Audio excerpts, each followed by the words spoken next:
Hello, I'm Mario from Das Family Office, a Singapore-based multifamily office. We've just released Reflections, our quarterly report, and in the following video I'm summarizing some of the aspects. I hope you're enjoying this video.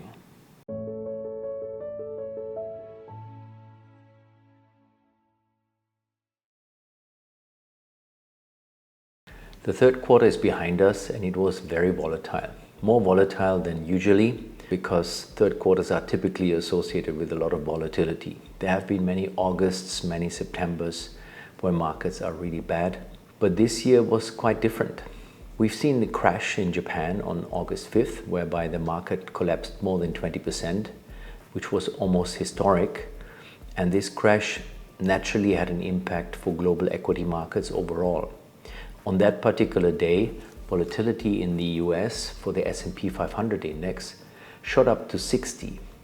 This is a number we hardly ever see. In fact, we've seen it only once before during COVID, when that VIX index, which describes the volatility of the S&P 500 index, went up all the way to 80. In a more normalized environment, the VIX is trading between 10 and 20. And when markets are anxious, it goes up typically above 30, sometimes towards 40, but we've normally never seen it at 60. And I think COVID was really an exception. Some of our clients called us to make use of that elevated volatility to sell volatility futures. And we've done some of that, but unfortunately, the window was very small. Already during that trading day of the 5th of August, the volatility came back and went back to a more normalized level. But it was very interesting to observe. Apart from that 5th of August, I think the most critical day of the quarter was probably July 11th. And the reason for that is that on that day, we've seen a very benign inflation reading in the US, accompanied by a very good employment reading. Basically a scenario within which inflation is not a problem anymore. At the same time, employment is doing well. And that's a scenario that some people would call a Goldilocks scenario. Really, really good. So no worries about inflation. At the same time, the economy is doing well. And I think this data was very important because in the first quarter and the second quarter, we've seen a little bit of bond market volatility, but that good inflation reading triggered a bond rally. And as we typically observe, when bonds are doing well, when inflation is coming down, equity markets are also benefiting. So during the quarter, we've seen very good equity markets with that interruption in Japan on the August 5th. But that didn't last. Both August and September closed on a positive note, which is very exciting. And by the end of the quarter, global equity markets, as measured by the MSCI World Index, are up about 18%. And this is a very good number that makes 2024 one of the best stock market return years ever. I mean, the year is not over. We don't know where we will end on the 31st of December. But so far, the year has proven very generous to investors, both bond and stock investors. Another important day in the quarter was September 18th. That was the day when the Fed cut its Fed fund rates from 5.25 down to 4.75. That wasn't necessarily expected. Most market participants expected a cut of 25 basis points, but the Fed cut a bit more. The ones who thought that if they're cutting 50 basis points, the market would respond very negatively because a bigger cut would typically be associated with the assumption that the economy isn't doing well and then thereby trigger a market sell-off. But that hasn't really happened. So the market looked at it as the right move. Since inflation had come down, it wasn't necessary to keep Fed funds above 5%, and markets actually went up after the decision. I would also say that Powell did a very good job explaining everything, which is why markets have probably responded that well. And last not least, we've seen very interesting announcements on September 24th. That's when the Chinese central bank decided to cut rates a bit more than usual. And in addition to that, several Chinese ministries came out with news saying that they're looking to stabilize their property market and in fact also looking to support the Chinese stock market. And that was really unexpected and triggered a massive rally in Chinese stocks. Something we have seen before, but this time around it was really extreme. Within a couple of days, the market in Hong Kong as well as the market in China went up a lot, 20% more. In fact, if you look at the markets on some level, it looks pretty unreal. It looks more like a casino than a stock market, but I guess that's what you get with investing in China. You have to trade this market. It's not something for the long term. So buying and holding in China has proven a bad idea in the past. But I guess when the market is so negative, so frustrated, it may pay to trade a bit. But as I mentioned how many times before, I think the Chinese situation has deteriorated a lot over the last many years. I've encouraged investors to stay away from China because there are a lot of other opportunities out there. So I wouldn't necessarily jump on the bandwagon here.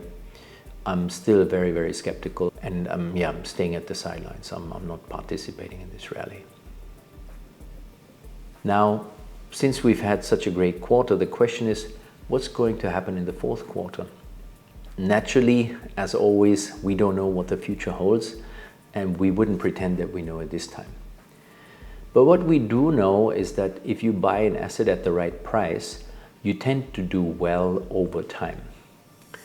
And this is why, as part of our quarterly reflections update, we publish a chart which we call the skyscraper chart, where we compare bond markets to the inflation rate and where we combine stock markets to the long-term equity risk premium between 6 and 8%. So basically this chart tells us if stock markets are currently yielding above 6 to 8%, and if that's the case, we would deem that attractive to invest, or at least fair to invest. If stock markets are trading below that, we would be cautious and we would be careful to put fresh money to work at such elevated valuations. So if we look at this now, the chart, we can clearly see that all the stock markets that are associated with the Magnificent Seven shares, they're actually very expensive. And these markets are the Nasdaq 100, the S&P 500, the MSCI World Quality Index, the MSCI World Momentum Index. And we'd be careful because the equity risk premia here are between 4 and 5%. So that means it's significantly, basically 20 to 30% below the long-term risk premium between 6 and 8%. So everybody who invests in these market segments at this point in time is running the risk of having to wait for probably several years until valuations have come down on a relative basis, because true, these companies are doing very well, they're earning a lot, their profitability is high, and it's quite positive, or it's quite possible that they will continue to grow their earnings above the average of companies. But valuations are high, and this needs to be taken into consideration, and which is why we wouldn't necessarily put fresh money to work in these segments. Yes, if you're investing for the long term, be it 5 to 10 years, it may be okay to buy at currently expensive valuations, but it's also frustrating if you have to wait for a while for markets to ultimately turn in the direction you prefer. And this is why we currently like to look at market segments that are not so expensive. And we can really see that, with the exception of Magnificent Seven, global technology, and also some of the quality growth companies, global equity markets are actually not very expensive. Even in the US, if you look at the valuation of small and medium-sized companies, they're not really expensive. So how can you invest in these markets? There are several options which we're currently discussing with our clients, one of which are the very diversified equity indices, such as the MSCI All Country World Investable Market Index. This covers more than 8,000 stocks, and the Magnificent Seven have a comparatively low weighting. We also like to look at the investment ideas of dimensional fund advisors. They're having multi-factor solutions, and we specifically like their dimensional world allocation portfolio. It holds 13,000 shares, and it's highly diversified, even more diversified than the MSCI All Country World IMI. And the benefit here is you're getting to buy global equities with equity risk premium of more than 7%. You don't have a high allocation to the Magnificent Seven. And in fact, over time, it's proven that this strategy has complemented our much liked quality strategy. So having both in the portfolio is not necessarily a bad idea. And that's what we like to do for fresh money. Another idea would be the MSCI Multi-Factor Index, which also holds a lot of shares in the value factor segment as well as in the small cap segment. These are all very good solutions where you can expect long-term returns of 6 to 8% and where valuations are currently not on the high side. That means you don't have to be afraid of first having to go sideways or down before you're ultimately harvesting these premia. As I mentioned, I'm not particularly keen on China. I'm still very skeptical there. At the same time, whilst we're long-term more positive on India, we think that valuations are pretty high, and it appears that there's a correction happening while we discuss this. So India is great in the long term, but we wouldn't put any fresh money to work at this point in time. Current holdings we're prepared to keep, which makes a lot of sense because we bought them at much lower levels, but we wouldn't currently put fresh money to work in India. What we also like in the US, there's some ETFs available for the S&P 400 and S&P 600 quality segments. That means these are the most profitable segments within the small and medium-sized space. And we've shown this to clients, and everything looks pretty good. The valuations look good. Profitability is high compared to other small and medium-sized companies. So we're quite comfortable with this idea.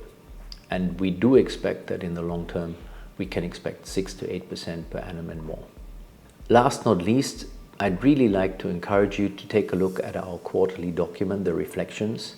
We've put a lot of information there, including individual investment ideas, including the ISIN numbers. I think this may be of interest, especially to the ones who've been following us regularly. You will see some interesting changes, and they may be beneficial to you. Other than that, I'd like to encourage you to keep your portfolios as it is.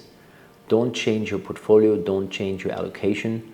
Do that only if your circumstances change. If you need certain cash flows faster, if you need certain money faster, true, then you need to change your asset allocation. But if that's not the case, stay the course. Staying the course in the markets is pretty much the best you can do. Don't listen to all the sounds and all the ideas of people who want you to change your portfolio to generate transactions and commissions. That's not what we do at Das Family Office.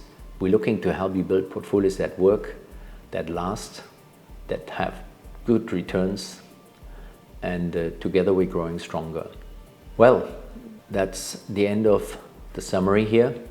I'm wishing you all the best for the end of the year. Have a wonderful final quarter. Enjoy the various festive seasons. And in that sense, I wish you all the best. Stay healthy, stay happy. See you again in January.